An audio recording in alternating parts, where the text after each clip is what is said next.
Hello everyone, welcome back to ಚಾಲನ್. Previous part 2 ವಿಡಿಯೋದಲ್ಲಿ ನಾವು ಲಿಕ್ವಿಡೇಟರ್ ಫೈನಲ್ ಸ್ಟೇಟ್ಮೆಂಟ್ ಆಫ್ ಅಕೌಂಟ್ಸದ ಸ್ಪೆಸಿಮೆನನ್ನು ನೋಡಿದ್ವಿ. ಯಾರ್ಯಾರು ಪಾರ್ಟ್ 2 ವಿಡಿಯೋವನ್ನು ನೋಡಿಲ್ಲ ಅವರು ಪಾರ್ಟ್ 2 ವಿಡಿಯೋವನ್ನು ಮೊದಲು ನೋಡ್ರಿ. ಆ ಸ್ಪೆಸಿಮೆನ್ ಭಾಳಷ್ಟು ಇಂಪಾರ್ಟೆಂಟ್. ಅದ್ರ ಮೇಲಿನ ನೀವು ಪ್ರಾಬ್ಲಮ್ಗಳನ್ನು ಸಾಲ್ವ್ ಮಾಡಬೇಕಾಗತ್ತೆ. ಇವತ್ತಿನ ವಿಡಿಯೋದಲ್ಲಿ ನಾವು ಈ ಲಿಕ್ವಿಡೇಷನ್ಗೆ ಸಂಬಂಧಪಟ್ಟಂಗೆ ಲಿಕ್ವಿಡೇಟರ್ ರೆಮ್ಯುನರೇಷನನ್ನು ಕ್ಯಾಲ್ಕುಲೇಟ್ ಮಾಡಬೇಕಾಗತ್ತೆ. ಭಾಳಷ್ಟು ಇಂಪಾರ್ಟೆಂಟ್ ಆಸ್ಪೆಕ್ಟು ರೆಮ್ಯುನರೇಷನ್ ಕ್ಯಾಲ್ಕುಲೇಷನ್ ಆಗಿರ್ತೈತಿ. ಹಾಗಾಗಿ ಲಿಕ್ವಿಡೇಟರ್ ರೆಮ್ಯುನರೇಷನನ್ನು ಯಾವ ರೀತಿ ಕ್ಯಾಲ್ಕುಲೇಟ್ ಮಾಡಬೇಕು ಅನ್ನೋದನ್ನು ಈ ವಿಡಿಯೋದೊಳಗೆ ನೋಡೋಣ. ನೆಕ್ಸ್ಟ್ ಪಾರ್ಟ್ ವಿಡಿಯೋದಲ್ಲಿ ನಾವು ಈ ಒಂದು ಲಿಕ್ವಿಡೇಟರ್ ಫೈನಲ್ ಸ್ಟೇಟ್ಮೆಂಟ್ ಆಫ್ ಅಕೌಂಟನ್ನು ಪ್ರಿಪೇರನ್ನು ಮಾಡೋಣಂತ. ವಿಡಿಯೋನ ಪೂರ್ತಿಯಾಗಿ ನೋಡಿ, ಸ್ಕಿಪ್ ಮಾಡಬೇಡಿ. ಸ್ಕಿಪ್ ಮಾಡಿದರೆ ಕಾನ್ಸೆಪ್ಟ್ ಕ್ಲಿಯರಾಗಿ ಅಂಡರ್ಸ್ಟ್ಯಾಂಡ್ ನಿಮ್ಗೆ ಆಗೋದಿಲ್ಲ. ಇಲ್ಲಿ ನಿಮ್ಗೆ ಒಂದು ಗ್ಲಾನ್ಸ್ ಕೊಡ್ತಾ ಇದ್ದೀನಿ. Liquidator final statement of account part 2 ವಿಡಿಯೋದಲ್ಲಿ ನಾವು ಏನು ನೋಡಿದ್ವಿ ಇದನ್ನು ಸರಿಯಾಗಿ ನೋಟ್ ಡೌನ್ ಮಾಡಿಕೊಂಡು ಬರೆದಿಟ್ಕೋರಿ. ಈ ಕಂಪನಿಯ ಲಿಕ್ವಿಡೇಷನನ್ನು ಮಾಡೋ ಸಲುವಾಗಿ ಒಬ್ಬ ವ್ಯಕ್ತಿಯನ್ನು ನೇಮಕ ಮಾಡಿರ್ತೀವಿ. ಅವಂಗೆ ಲಿಕ್ವಿಡೇಟರ್ ಅಂತ ಕೊಡ್ತೀವಿ. ಅವ ಏನು ಕಂಪನಿಗೆ ಸರ್ವಿಸನ್ನು ಕೊಡ್ತಾನೋ ಅವಂಗೆ ಪ್ರತಿಯಾಗಿ ನಾವು ಏನು ಮಾಡಬೇಕಾಗತ್ತೆ, ರೆಮ್ಯುನರೇಷನ್ ಸಂಭಾವನೆಯನ್ನು ಕೊಡಬೇಕಾಗತ್ತೆ. Liquidators are rendering the services to the company. They are entitled to receive commission for such services. It is called as liquidator remuneration. Liquidator ಏನು ಕಂಪನಿಗೆ ಸರ್ವಿಸನ್ನು ಕೊಡ್ತಾನೋ ಇದಕ್ಕೆ ಪ್ರತಿಯಾಗಿ ಅವನಿಗೆ ನಾವು ಕಮಿಷನನ್ನು ಪೇ ಮಾಡಬೇಕಾಗತ್ತೆ. ಈ ಕಮಿಷನ್ನಿಗೆ ನಾವು ಲಿಕ್ವಿಡೇಟರ್ ರೆಮ್ಯುನರೇಷನ್ ಅಂತ ಕರಿತೀವಿ. ಅದರ ಅರ್ಥ ಲಿಕ್ವಿಡೇಟರ್ ಫ್ರೀ ಆಫ್ ಕಾಸ್ಟ್ ಒಳಗೆ ಸರ್ವಿಸನ್ನು ಮಾಡೋಂಗಿಲ್ಲ. ಅದಕ್ಕೆ ಪ್ರತಿಯಾಗಿ ಅವ ರೆಮ್ಯುನರೇಷನನ್ನು in the form of commission ಒಳಗೆ ಪಡಿತಾನ ಅಂತ. ಈ ಒಂದು ಕಮಿಷನ್ಗಳನ್ನು ನಾವು ಹಲವಾರು ವಿಧಗಳ ರೀತಿಯಲ್ಲಿ ಪಾವತಿ ಮಾಡ್ಬೋದು. In case of voluntary liquidation ಒಳಗೆ ದ ಕಮಿಷನ್ ಏನಾಗಿರ್ತೈತಿ ಅಂತಂದರೆ it is fixed by the members in annual general meeting. Annual general ಮೀಟಿಂಗ್ದೊಳಗೆ ಮೆಂಬರ್ಸ್ ಅಥವಾ ಶೇರ್ ಹೋಲ್ಡರ್ಸ್ಗಳು ಎಲ್ಲರೂ ಸೇರಿ ಎಷ್ಟು ಪರ್ಸೆಂಟ್ ಕೊಡಬೇಕು ರೆಮ್ಯುನರೇಷನ್ನು ಅಥವಾ ಲಮ್ಸಮ್ ಫಿಕ್ಸ್ಡ್ ಅಮೌಂಟ್ ಕೊಡಬೇಕು ಅನ್ನೋದನ್ನು ಡಿಸೈಡ್ ಮಾಡ್ತಾರೆ. ಇನ್ case of compulsory liquidation it is fixed by national company law tribunal ಅಥವಾ ಕೋರ್ಟು ಅಂತ ಏನು ಕರಿತೀವಲ್ಲ ನಾವು, ಕಂಪನಿಯ ನ್ಯಾಯಮಂಡಳಿ ಅಂತ ಏನಿರುತ್ತೆ ಅವರು ಏನು ಮಾಡ್ತಾರೆ, ಫಿಕ್ಸ್ ಮಾಡ್ತಾರೆ. Liquidators remuneration may be as under. ಈ ಕೆಳಗಿನವುಗಳಲ್ಲಿ ಯಾವುದಾದರೂ ಒಂದಿರ್ಬೋದು ಅಥವಾ ಒಂದಕ್ಕಿಂತ ಹೆಚ್ಚು ರೀತಿಯಲ್ಲಿ ನಾವು ಅವನಿಗೆ ರೆಮ್ಯುನರೇಷನನ್ನು ಬೇರೆ ಬೇರೆ ವಿಧದಲ್ಲಿಯೂ ಕೂಡ ಪಾವತಿ ಮಾಡಿರ್ಬೋದು. ಫಸ್ಟ್ ಒನ್ ಏನು ಅಂತಂದ್ರೆ ಫಿಕ್ಸ್ಡ್ ರೆಮ್ಯುನರೇಷನ್ ಆರು ಫಿಕ್ಸ್ಡ್ ಲಮ್ಸಮ್ ಅಮೌಂಟು. ನಾವೇನು ಮಾಡಿರ್ತೀವಿ ಅಂದ್ರೆ ಫಿಕ್ಸ್ಡ್ ಅಮೌಂಟನ್ನು ಮಾಡಿರ್ತೀವಿ. ಲಿಕ್ವಿಡೇಟರಿಗೆ 20,000 ಪೇ ಮಾಡಬೇಕು ಅಥವಾ 50,000 ಪೇ ಮಾಡಬೇಕು ಅಥವಾ 1,00,000 ಪೇ ಮಾಡಬೇಕು ಅಂಥೇಳಿ ಅಮೌಂಟನ್ನು ಫಿಕ್ಸ್ಡ್ ಮಾಡಿರ್ತೀವಿ. ಈ ಎಲ್ಲ ಪ್ರೊಸೆಸನ್ನು ಮುಗಿಸ್ಕೊಡೋದಕ್ಕೆ ಅವನಿಗೆ ಕೊಟ್ಟಿರುವಂತಹ ಒಂದು ಲಮ್ಸಮ್ ಅಮೌಂಟ್ ಇದು ಆಗಿರ್ತೈತಿ. ಯಾವುದೇ ರೀತಿಯ ಏನು ಕ್ಯಾಲ್ಕುಲೇಷನ್ಸ್ಗಳಿಲ್ಲ. ಮೊದಲು ನಾವು ಫಿಕ್ಸ್ ಮಾಡಿರ್ತೀವಿ. ಯಾವುದೇ ಸಂದರ್ಭದಲ್ಲಿಯೂ ಕೂಡ ಅದನ್ನು ಬದಲಾವಣೆ ಮಾಡೋದಕ್ಕೆ ಅವಕಾಶ ಇರೋದಿಲ್ಲ. Second one, percentage on assets realised excluding cash and bank balance. Liquidator ಏನು ಮಾಡ್ತಾನೆ ಅಂದ್ರೆ ಕಂಪನಿಯ ಎಲ್ಲ ಆಸ್ತಿಗಳನ್ನು ರಿಯಲೈಸ್ ಮಾಡ್ತಾನೆ, ಅವುಗಳನ್ನು ವ್ಯಾಲ್ಯೂಯೇಷನ್ ಮಾಡ್ತಾನೆ ಮತ್ತು ಸೇಲ್ ಮಾಡುವಂತಹ ಕೆಲಸಗಳನ್ನು ಮಾಡ್ತಾ ಇರ್ತಾನೆ. ಈ ಅಸೆಟ್ಸ್ ರಿಯಲೈಸ್ಡ್ ನಾವು ಏನು ಮಾಡಿರ್ತಾನೆ ಅದ್ರ ಮೇಲೆ ಒಂದಿಷ್ಟು ಪರ್ಸಂಟೇಜು ಅಂತ ನಾವು ಫಿಕ್ಸ್ಡ್ ಮಾಡಿರ್ತೀವಿ. ಅದು ಎಕ್ಸ್ಕ್ಲೂಡಿಂಗ್ ಕ್ಯಾಶ್ ಮತ್ತು ಬ್ಯಾಂಕ್ ಬ್ಯಾಲೆನ್ಸ್ ಇರ್ತೈತಿ. ಯಾಕಂದರೆ ಕ್ಯಾಶ್ ಬ್ಯಾಲೆನ್ಸು ಬ್ಯಾಂಕ್ ಬ್ಯಾಲೆನ್ಸ್ಗಳೇನಾಗಂಗಿಲ್ಲ, ರಿಯಲೈಸ್ ಆಗೋದಿಲ್ಲ. ಅವು ಎಷ್ಟಿರ್ತಾವೋ ಅಷ್ಟೇ ಇರ್ತಾವೆ. ಹಾಗಾಗಿ ಅವುಗಳನ್ನು ಎಕ್ಸ್ಕ್ಲೂಡ್ ಮಾಡಿ ಎಲ್ಲ ಅಸೆಟ್ಸ್ಗಳನ್ನು ಅಂದ್ರೆ ಲ್ಯಾಂಡು, ಬಿಲ್ಡಿಂಗು, ಪ್ಲ್ಯಾಂಟು, ನಮ್ಮ ಏನೇನು ಕಂಪ್ನಿ ಆಸ್ತಿಗಳೆಲ್ಲ ಇರ್ತಾವೋ ಅವುಗಳನ್ನು ರಿಯಲೈಸ್ ಮಾಡಿರ್ತಾನೆ.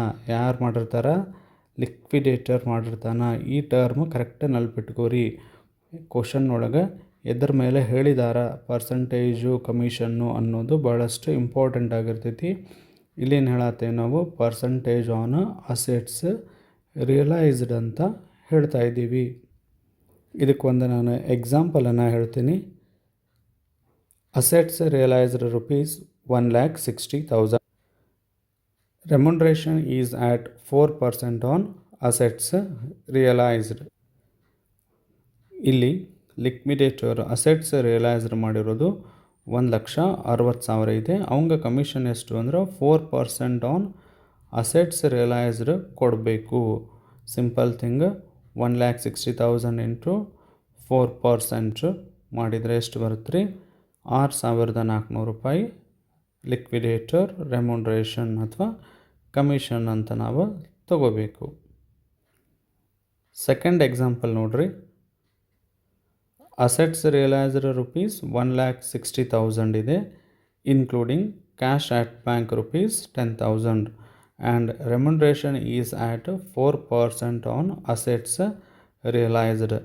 ಈ ಅಸೆಟ್ಸ್ ರಿಯಲೈಸ್ಡು 1,60,000 ಹೇಳ್ಯಾರ. ಬಟ್ ಈ 1,60,000 ಒಳಗೆ ಕ್ಯಾಶ್ ಆಟ್ ಬ್ಯಾಂಕ್ 10,000 ಇನ್ಕ್ಲೂಡಿಂಗ್ ಐತಿ. ನಮಗೆ ಇಲ್ಲಿ ನಾವು ಸೆಕೆಂಡ್ ಪಾಯಿಂಟನ್ನು ನೋಡಿದ್ವಿ, ಏನೈತಿ? ಎಕ್ಸ್ಕ್ಲೂಡಿಂಗ್ ಕ್ಯಾಶು ಮತ್ತು ಬ್ಯಾಂಕ್ ಬ್ಯಾಲೆನ್ಸ್ಗಳು ಇರಬೇಕು, ಅದರ ಮೇಲೆ ಕ್ಯಾಲ್ಕುಲೇಟ್ ಮಾಡಬೇಕು ಅಂತ ಇದೆ. ಹಾಗಾಗಿ ನಾವಿಲ್ಲಿ ಸ್ವಲ್ಪ ವರ್ಕಿಂಗ್ಸನ್ನು ಮಾಡ್ಕೋಬೇಕಾಗತ್ತೆ. 1,60,000ದಲ್ಲಿ ಲೆಸ್ 10,000 ನಾವು ಮಾಡಿ 1,50,000 ತಗೋಬೇಕು. 1,50,000ಗೆ 4% ಮಾಡಬೇಕು.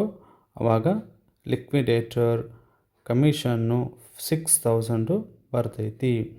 ಒಂದನೇ ಎಕ್ಸಾಂಪಲು ಮತ್ತು ಎರಡನೇ ಎಕ್ಸಾಂಪಲು ಯಾವ ರೀತಿ ಡಿಫ್ರೆನ್ಸ್ ಇದೆ ಅನ್ನೋದನ್ನು ಸ್ವಲ್ಪ ನೀವು ಅಬ್ಸರ್ವ್ ಮಾಡಿರಿ. ಎರಡನೇದೇನಿತ್ತು? ಅಸೆಟ್ಸ್ ರಿಯಲೈಸ್ಡ್ ಮೇಲೆ ಪರ್ಸಂಟೇಜ್ ಇತ್ತು.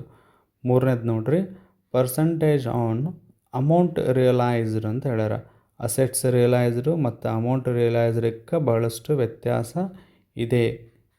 Which includes assets realised, surplus from secured creditors, calls collected.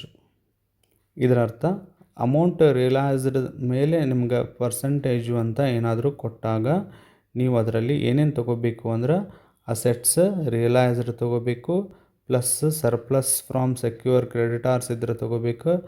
ನೀವೇನಾದರೂ ಮತ್ತು ಕಾಲ್ಸ್ ಮಾಡಿದ್ರೆ ಕಾಲ್ಸ್ ಕಲೆಕ್ಟೆಡ್ ಅಂತ ಹೇಳ್ತೀವಿ. ಇಶ್ಯೂ ಆಫ್ ಶೇರ್ಸ್ ಒಳಗೆ ನೋಡಿರ್ತೀರಿ, ಕಾಲ್, ಅಪ್ಲಿಕೇಶನ್ನು, ಅಲಾಟ್ಮೆಂಟು, ಫಸ್ಟ್ ಕಾಲು, ಫೈನಲ್ ಕಾಲು ಅಂತ ಏನಿರ್ತೈತಲ್ಲ.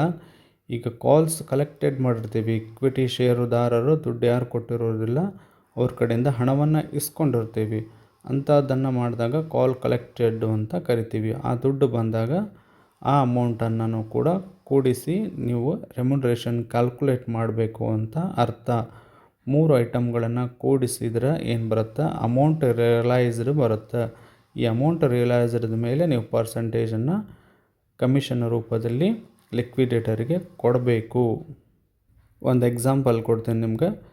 ಕ್ಯಾಲ್ಕುಲೇಟ್ ಲಿಕ್ವಿಡೇಟರ್ಸ್ ರೆಮ್ಯುನರೇಷನ್ ಅಂತ ಹೇಳಿದ್ದಾರೆ. ಇಲ್ಲಿ ಅಸೆಟ್ಸ್ ರಿಯಲೈಸ್ಡು 2,00,000 ಐತಿ, ಸೆಕ್ಯೂರ್ ಕ್ರೆಡಿಟಾರ್ಸು 50,000 ರೂಪಾಯಿ ಐತಿ. ಅಂದರೆ ನಾವೇನು ಮಾಡೀವಿ? ಕ್ರೆಡಿಟಾರ್ಸ್ ಸಾಲವನ್ನು ತೆಗೆದುಕೊಂಡಿವಿ 50,000 ರೂಪಾಯಿ. ಅದಕ್ಕೆ ಭದ್ರತೆಯನ್ನು ಕೊಟ್ಟಿದ್ದೀವಿ. ಹಾಗಾಗಿ ಇದಕ್ಕೆ ನಾವೇನು ಕರಿತೀವಿ? ಸೆಕ್ಯೂರ್ ಕ್ರೆಡಿಟಾರ್ಸ್ ಅಂತ ಕರಿತೀವಿ. And securities realised rupees 70,000. ಇಲ್ಲಿ ನಾವು ಸೆಕ್ಯೂರಿಟೀಸನ್ನು ಭದ್ರತೆಯ ರೂಪದಲ್ಲಿ ಕೊಟ್ಟು ಏನು ಮಾಡೀವಿ? 50,000 ರೂಪಾಯಿಯನ್ನು ಸಾಲವನ್ನು ತಗೊಂಡಿದ್ದೀವಿ. ಸೆಕ್ಯೂರಿಟಿಗಳನ್ನು ಲಿಕ್ವಿಡೇಟರ್ ರಿಯಲೈಸ್ ಮಾಡಿದಾನ. ಈಗ ಸದ್ಯ ಅವಕ್ಕೂರ ಮೌಲ್ಯ ಎಷ್ಟು ಅಂದ್ರೆ 70,000 ಇದೆ ಅಂತ ಅರ್ಥ. ಕಾಲ್ಸ್ ಕಲೆಕ್ಟೆಡ್ ರುಪೀಸ್ 30,000, ಕಮಿಷನ್ ಆಟ್ 5%. ಇಷ್ಟು ಇನ್ಫಾರ್ಮೇಷನ್ ಬೇಸ್ ಮೇಲೆ ನೀವೇನು ಮಾಡಬೇಕು? ಲಿಕ್ವಿಡೇಟರ್ ರೆಮ್ಯುನರೇಷನನ್ನು ಕ್ಯಾಲ್ಕುಲೇಟ್ ಮಾಡಬೇಕು. ಇದು ಎದರ ಮೇಲೆ ಐತಿ? ಅಮೌಂಟ್ ರಿಯಲೈಸ್ಡ್ ಮೇಲೆ ಇದೆ. ಹಾಗಾಗಿ ಫಸ್ಟ್ ನಾವು ಅಸೆಟ್ಸ್ ರಿಯಲೈಸ್ಡು ಅಂತ ಹೇಳಿ ನಾವು ಬರ್ಕೋಬೇಕು. ಎಷ್ಟು? 2,00,000 ರೂಪಾಯಿ. ಅದಾದಮೇಲೆ ನೆಕ್ಸ್ಟ್ ನೋಡ್ರಿ, ಎರಡನೇದು ತಗೋಬೇಕಾಗಿರೋದು surplus from secure creditors. Secure ಕ್ರೆಡಿಟಾರ್ಸನ್ನು ಪಾವತಿ ಮಾಡಿದ ಮೇಲೂ ಕೂಡ ಏನಾದರೂ ಕ್ಯಾಶು ನಮ್ಮ ಹತ್ರ ಉಳಿದ್ರೆ ಅದಕ್ಕೆ ಏನಂತ ಕರಿತೀವಿ ನಾವು? ಸರ್ಪ್ಲಸ್ ಫ್ರಾಮ್ ಸೆಕ್ಯೂರ್ ಕ್ರೆಡಿಟಾರ್ಸ್ ಅಂತ ಕರಿತೀವಿ. ಈ ಕೇಸ್ ಒಳಗೆ ನೋಡ್ರಿ, ಸೆಕ್ಯೂರಿಟೀಸನ್ನು ನಾವು 70,000 ರೂಪಾಯಿಗೆ ರಿಯಲೈಸ್ ಮಾಡಿದ್ದೀವಿ. ನಾವು ಕೊಡಬೇಕಾಗಿರೋದೆಷ್ಟು? 50,000. ಹಾಗಾಗಿ ಇನ್ನೂ 20,000 ನಿಮ್ಮ ಹತ್ರ ಏನಾಗತ್ತೆ? ದುಡ್ಡು ಉಳಿತೈತಿ. ಅದಕ್ಕೆ ನಾವೇನಂತ ಕರಿಬೇಕು? ಸರ್ಪ್ಲಸ್ ಫ್ರಾಮ್ ಸೆಕ್ಯೂರ್ ಕ್ರೆಡಿಟಾರ್ಸ್ ಅಂತ ಕರಿಬೇಕು. ನೆಕ್ಸ್ಟ್ ಅದನ್ನು ಬರ್ಕೋರಿ. Surplus from secure creditors 70,000 minus 50,000 20,000 ನಿಮ್ಮದು ಬರುತ್ತೆ. ಇದಾದಮೇಲೆ ಇನ್ನೊಂದು ಇನ್ಫಾರ್ಮೇಷನ್ ಕೊಟ್ಟಿರೋದು ಕಾಲ್ಸ್ ಕಲೆಕ್ಟೆಡ್ 30,000, ಅದು ಕೂಡ ನಾವು ಬರ್ಕೋಬೇಕು. Calls collected rupees 30,000. ಇವೆಲ್ಲವನ್ನು 3 ಐಟಮನ್ನು ಕೂಡಿಸಿದ್ರೆ ಬರೋದೇನೋ ಅಮೌಂಟ್ ರಿಯಲೈಸ್ಡ್ ಎಷ್ಟಾಗುತ್ತೆ? 2,50,000 ಆಗುತ್ತೆ. ಈ ಕೇಸ್ ಒಳಗೆ ನಾವು 2,50,000 ಮೇಲೆ 5% ಕಮಿಷನನ್ನು ಪೇಮೆಂಟು ಮಾಡಬೇಕು. 2,50,000 ಇಂಟು 5% ಮಾಡಿದರೆ ಎಷ್ಟು ಬರುತ್ತೆ? 12,500 ರೂಪಾಯಿ ಲಿಕ್ವಿಡೇಟರ್ ಕಮಿಷನ್ ಆಗುತ್ತೆ. ನಾಲ್ಕನೇದು ಯಾವುದು ಅಂತಂದ್ರೆ percentage on unsecure creditors, preference share holders and equity share holders. ಇಲ್ಲಿ ಮೂರನ್ನು ಕೂಡ ಒಂದೇ ರೀತಿ ಕ್ಯಾಲ್ಕುಲೇಷನ್ಸ್ ಇರೋದರಿಂದ ನಾನು ಒಂದೇ ಕ್ಯಾಟಗರಿಯಲ್ಲಿ ನಿಮ್ಗೆ ತೋರಿಸ್ತಾ ಇದ್ದೀನಿ. ಅನ್ಸೆಕ್ಯೂರ್ಡ್ ಕ್ರೆಡಿಟಾರ್ಸ್ ಮೇಲೆ, ಪ್ರಿಫರೆನ್ಸ್ ಶೇರ್ ಹೋಲ್ಡರ್ಸ್ ಮೇಲೆ ಮತ್ತು ಇಕ್ವಿಟಿ ಶೇರ್ ಹೋಲ್ಡರ್ಸ್ ಮೇಲೆ ಇದ್ದಾಗ ಯಾವ ರೀತಿ ಮಾಡಬೇಕನ್ನೋದು. ಇಲ್ಲಿ 2 ಕೇಸಸ್ಗಳು ಬರ್ತಾವೆ. Sufficient amount available and another one ಯಾವುದು ಅಂತಂದ್ರೆ ಇನ್ಸಫಿಸಿಯೆಂಟ್ ಅಮೌಂಟ್ ಅವೈಲೇಬಲ್ ಅಂತ ಹೇಳಿ. 2 ಕೇಸ್ ಒಳಗೆ ಕ್ಯಾಲ್ಕುಲೇಷನ್ಸ್ಗಳು ಏನಿರ್ತಾವೆ ಬೇರೆ ಬೇರೆ ಯಾಗಿರ್ತಾವೆ.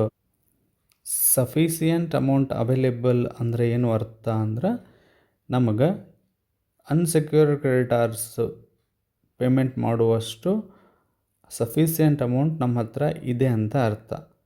ಅಥವಾ ಪ್ರಿಫರೆನ್ಸ್ ಶೇರ್ ಹೋಲ್ಡರ್ಸ್ ಅಂತ ಕೊಟ್ಟಿದ್ದಾಗ ಪ್ರಿಫರೆನ್ಸ್ ಶೇರ್ ಹೋಲ್ಡರ್ಸನ್ನು ಪಾವತಿ ಮಾಡುವಷ್ಟು ದುಡ್ಡು ನಮ್ಮ ಹತ್ರ ಇದೆ ಅಂತ ಅರ್ಥ. ಇಕ್ವಿಟಿ ಶೇರ್ ಹೋಲ್ಡರ್ಸು ಅಂತ ಏನು ಹೇಳೀವಿ, ಅಲ್ಲಿಯೂ ಕೂಡ ಸಫಿಸಿಯೆಂಟ್ ಅಮೌಂಟ್ ಅವೈಲೇಬಲ್ ಐತಿ ಅಂದ್ರೆ ಅರ್ಥ ಇಕ್ವಿಟಿ ಷೇರುದಾರರಿಗೆ ಎಲ್ಲರಿಗೂ ಕೂಡ ಹಣ ಕೊಡುವಷ್ಟು ದುಡ್ಡು ನಮ್ಮ ಹತ್ರ ಇದೆ ಅಂತ ಅರ್ಥ. ಅದರ ಅಪೋಸಿಟ್ ಇನ್ನೊಂದು ಯಾವುದು? ಇನ್ಸಫಿಸಿಯೆಂಟ್ ಅಮೌಂಟ್ ಅವೈಲೇಬಲ್. ಅದರ ಅರ್ಥ ಏನು? ಸಪೋಸ್ ಅನ್ಸೆಕ್ಯೂರ್ ಕ್ರೆಡಿಟಾರ್ಸು, ಆ ಅನ್ಸೆಕ್ಯೂರ್ ಕ್ರೆಡಿಟಾರ್ಸನ್ನು ಪಾವತಿ ಮಾಡೋಕೆ ದುಡ್ಡು ನಮ್ಮ ಹತ್ರ ಅಷ್ಟು ಇಲ್ಲ. ಫಾರ್ ಎಕ್ಸಾಂಪಲ್ ಅನ್ಸೆಕ್ಯೂರ್ಡ್ ಕ್ರೆಡಿಟಾರ್ಸ್ 1,00,000 ಇದೆ, ನಮ್ಮ ಹತ್ರ ಅಸೆಟ್ಸ್ ರಿಯಲೈಸ್ಡ್ 80,000 ಮಾತ್ರ ಇದೆ ಅಂದರೆ ಏನಿದು? ಇನ್ಸಫಿಸಿಯೆಂಟ್ ಅಮೌಂಟ್ ಅವೈಲೇಬಲ್ ಅಂತ ಅರ್ಥ. ಹಾಗಾಗಿ 2 ಕೇಸ್ ಒಳಗೆ ಕ್ಯಾಲ್ಕುಲೇಷನ್ಸ್ಗಳು ಬೇರೆ ಬೇರೆ ಆಗಿರ್ತವೆ. ಬಹಳಷ್ಟು ಸ್ಟೂಡೆಂಟ್ಸು ಈ 4ನೇ ಕ್ಯಾಟಗರೀಸ್ ಕ್ಯಾಲ್ಕುಲೇಷನ್ ಮಾಡುವಾಗ ತಪ್ಪುಗಳನ್ನು ಮಾಡ್ತಾ ಇರ್ತೀರಿ. ಹಾಗಾಗಿ ಈ ಸ್ಟೆಪ್ಪನ್ನು ಸರಿಯಾಗಿ ನೀವು ನೋಡ್ಕೋರಿ. ಒಂದು ಎಕ್ಸಾಂಪಲ್ ಮೂಲಕ ನಿಮ್ಗೆ ಸಫಿಸಿಯೆಂಟ್ ಅಮೌಂಟ್ ಅವೈಲೇಬಲ್ ಇದ್ದಾಗ ಯಾವ ರೀತಿ ಕ್ಯಾಲ್ಕುಲೇಟ್ ಮಾಡ್ತೀವಿ ಅನ್ನೋದನ್ನು ಹೇಳ್ತೀನಿ. ಲಿಕ್ವಿಡೇಟರ್ ಏನು ಮಾಡೋಣ? ಅಸೆಟ್ಸ್ ರಿಯಲೈಸ್ಡು ಮಾಡಿದಾನ. ದೆನ್ ಅನ್ಸೆಕ್ಯೂರ್ ಕ್ರೆಡಿಟಾರ್ಸ್ ಇರೋದು ನಮ್ಮ ಹತ್ರ 50,000 ರೂಪಾಯಿ. ಇದಾದಮೇಲೆ ಕಮಿಷನ್ ಎಷ್ಟು ಹೇಳ್ತಾರೆ ಅಂತಂದ್ರೆ at 5% on unsecure creditors. Unsecure creditors ಮೇಲೆ 5% ಕೊಡಬೇಕು ಅಂತ ಅರ್ಥ. ಇಲ್ಲಿ ಅಬ್ಸರ್ವ್ ಮಾಡಿರಿ ನೀವು, ಸಫಿಸಿಯೆಂಟೋ ಇನ್ಸಫಿಸಿಯೆಂಟು ಅಂತ ನೋಡ್ಬೇಕು ನಾವು. ನಮ್ಮ ಹತ್ರ ಇರೋದೆಷ್ಟು? 1,00,000 ರೂಪಾಯಿ. ಕೊಡಬೇಕಾಗಿರೋದು ನಾವೆಷ್ಟು? ಅನ್ಸೆಕ್ಯೂರ್ಡ್ ಕ್ರೆಡಿಟಾರ್ಸಿಗೆ 50,000. ನಮ್ಮ ಹತ್ರ ಇನ್ನೂ 50,000 ದುಡ್ಡು ಉಳಿತೈತಿ. ಅನ್ಸೆಕ್ಯೂರ್ ಕ್ರೆಡಿಟಾರ್ಸನ್ನು ಪಾವತಿ ಮಾಡಿದ ನಂತರನೂ ಕೂಡ 50,000 ಉಳಿತೈತಿ. ಹಾಗಾಗಿ ಇದು ಯಾವ ಕೇಸು? ಸಫಿಸಿಯೆಂಟ್ ಅಮೌಂಟ್ ಅವೈಲೇಬಲ್ ಅಂತ ಅರ್ಥ. ಯಾವುದೇ ಪ್ರಾಬ್ಲಮ್ ಇದ್ದಾಗ ನೀವು ಎರಡನ್ನು ಅಬ್ಸರ್ವ್ ಮಾಡಬೇಕು. ಸಫಿಸಿಯೆಂಟ್ ಐತೋ ಇನ್ಸಫಿಸಿಯೆಂಟ್ ಅಮೌಂಟ್ ಇದೆಯೋ ಅನ್ನೋದನ್ನು ನೋಡಿ ನಾವು ಲಿಕ್ವಿಡೇಟರ್ ರೆಮ್ಯುನರೇಷನನ್ನು ಕ್ಯಾಲ್ಕುಲೇಟ್ ಮಾಡಬೇಕಾಗತ್ತೆ. ಈ ಕೇಸ್ ಒಳಗಡೆ ಏನಾಗತ್ತೆ ರೀ? ಸಫಿಸಿಯೆಂಟ್ ಅವೈಲೇಬಲ್ ಇರೋದ್ರಿಂದ 50,000 ಅನ್ಸೆಕ್ಯೂರ್ಡ್ ಕ್ರೆಡಿಟಾರ್ಸ್ ಐತಿ. 50,000 ಮೇಲೆ 5% ಮಾಡಿದರೆ 2,500 ರೂಪಾಯಿ ನಿಮಗೇನು ಬರುತ್ತೆ? ಕಮಿಷನ್ ಬರ್ತೈತಿ. ಈ ಸಫಿಸಿಯೆಂಟ್ ಅಮೌಂಟ್ ಅವೈಲೇಬಲ್ ಇದ್ದಾಗ ನಿಮ್ಗೊಂದು ಫಾರ್ಮುಲಾ ಐತಿ, ಫಾರ್ಮುಲಾ ಡಿಸ್ಪ್ಲೇ ಮಾಡ್ತೀನಿ ನಾನು. If sufficient amount is available, formula ಏನು? Remuneration is equal to amount payable to unsecure creditors into percentage of commission. Amount payable ಅಂತ ಹೇಳೋವು ನಾವು. ಅಮೌಂಟ್ ಪೇಯಬಲ್ ಎಷ್ಟು? 50,000 ಇಂಟು ಕಮಿಷನ್ ಎಷ್ಟು ರೀ? 5%. 50,000 ಇಂಟು 5 ಡಿವೈಡೆಡ್ ಬೈ 100 ಮಾಡಿ 2,500 ರೂಪಾಯಿ ನೀವು ತಗೊಂಡಿರಿ. ಈ ಫಾರ್ಮುಲಾವನ್ನು ಕರೆಕ್ಟ್ ನೆನಪು ಇಟ್ಕೋರಿ. Sufficient, if sufficient amount available ಏನು? ಅಮೌಂಟ್ ಪೇಯಬಲ್ ಅಂತ ಬರ್ದೇವಿ. ಈ ವರ್ಡ್ ಭಾಳಷ್ಟು ಇಂಪಾರ್ಟೆಂಟ್. ಅಮೌಂಟ್ ಪೇಯಬಲ್, ಎಷ್ಟು ಪೇ ಮಾಡ್ತೀರಿ? ಅಮೌಂಟ್ ಪೇಯಬಲ್ ಎಷ್ಟು ಮಾಡತ್ತೀರಿ ನೀವೀಗ? 50,000 ಪೇ ಮಾಡತ್ತೀರಿ. ಎರಡನೇ ಕೇಸು ಇನ್ಸಫಿಸಿಯೆಂಟ್ ಅಮೌಂಟ್ ಅವೈಲೇಬಲ್ ಇದ್ದಾಗ. ಅವರು ಎಕ್ಸಾಮ್ ಒಳಗೆ ಮೆನ್ಷನ್ ಮಾಡಿರಂಗಿಲ್ಲ ಸಫಿಸಿಯೆಂಟ್ ಅಮೌಂಟ್ ಅವೈಲೇಬಲ್ ಐತೋ ಇಲ್ಲೋ ಅನ್ನೋದನ್ನು.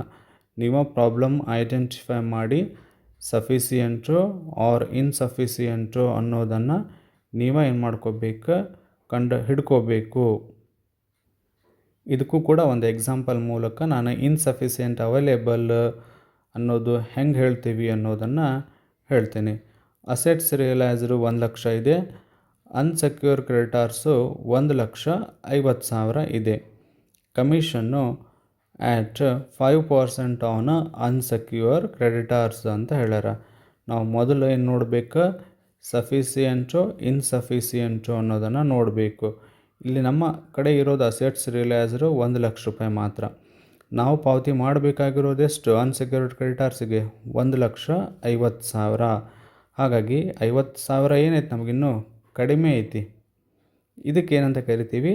ಇನ್ಸಫಿಸಿಯೆಂಟ್ ಅಂತ ನಾವು ಕರಿತೀವಿ. ಇನ್ಸಫಿಸಿಯೆಂಟ್ ಅಮೌಂಟ್ ಅವೈಲೇಬಲ್.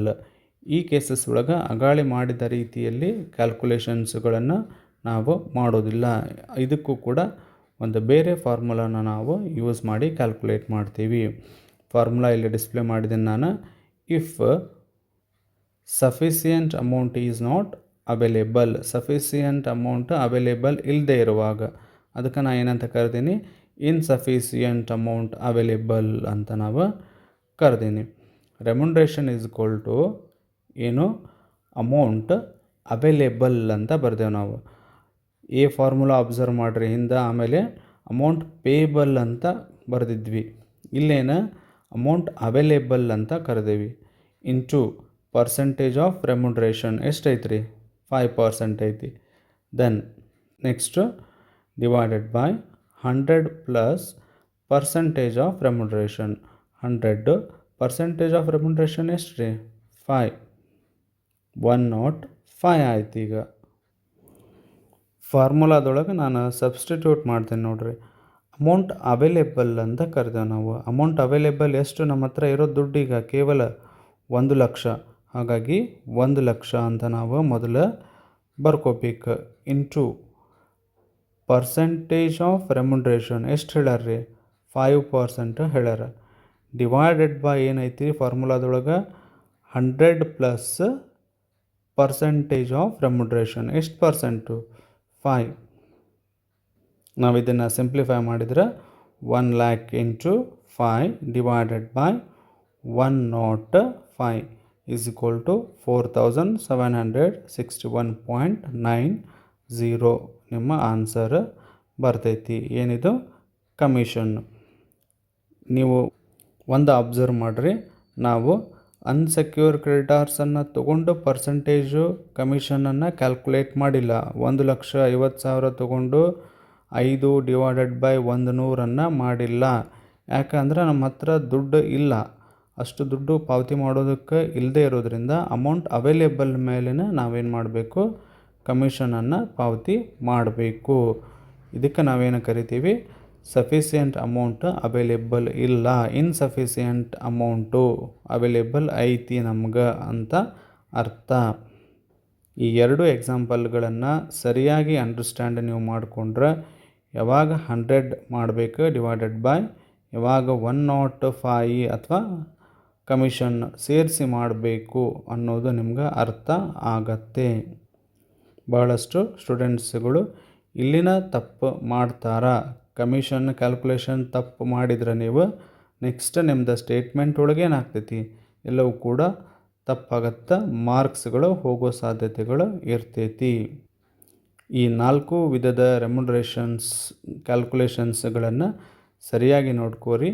ಪ್ಲಸ್ ಅದರ ಜೊತೆಗೆ ಲಿಕ್ವಿಡೇಟರ್ ಫೈನಲ್ ಸ್ಟೇಟ್ಮೆಂಟನ್ನು ಕೂಡ ನೀವು ಸರಿಯಾಗಿ ನೋಡ್ಕೋರಿ. ಇವೆರಡೂ ನೀವು 100% ಪರ್ಫೆಕ್ಟ್ ಇದ್ರಿ ಅಂದ್ರೆ ಲಿಕ್ವಿಡೇಟರ್ ಫೈನಲ್ ಸ್ಟೇಟ್ಮೆಂಟ್ ಆಫ್ ಅಕೌಂಟನ್ನು ಹಾಕೋದು ಈಸಿಯೆಸ್ಟ್ ಆಗಿರ್ತೈತಿ. ಬಹಳ ಸಿಂಪಲ್ ವೇ ಒಳಗೆ ನಾನು ಸ್ಟೆಪ್ ಬೈ ಸ್ಟೆಪ್ ನಿಮ್ಗೆ ಕಮಿಷನನ್ನು ಕ್ಯಾಲ್ಕುಲೇಟ್ ಮಾಡೋದನ್ನು ಹೇಳಿದ್ದೀನಿ. ನೆಕ್ಸ್ಟ್ ವಿಡಿಯೋದಲ್ಲಿ ನಾವು ಈ 5 ಮಾರ್ಕ್ಸ್ ಪ್ರಾಬ್ಲಮ್ಗಳನ್ನು ಸಾಲ್ವ್ ಮಾಡೋಣಂತ. ಚಾನಲನ್ನು ಸಬ್ಸ್ಕ್ರೈಬ್ ಮಾಡಿ. ನಿಮ್ಗೆ ಹೊಸ ವಿಡಿಯೋಸ್ಗಳನ್ನು ಅಪ್ಲೋಡ್ ಮಾಡಿದಾಗ ನೋಟಿಫಿಕೇಷನ್ ಕೂಡ ಬರ್ತೈತಿ. ಮತ್ತು ಶೇರ್ ಕೂಡ ಮಾಡೋದನ್ನು ಮರಿಬೇಡಿ. Thank you.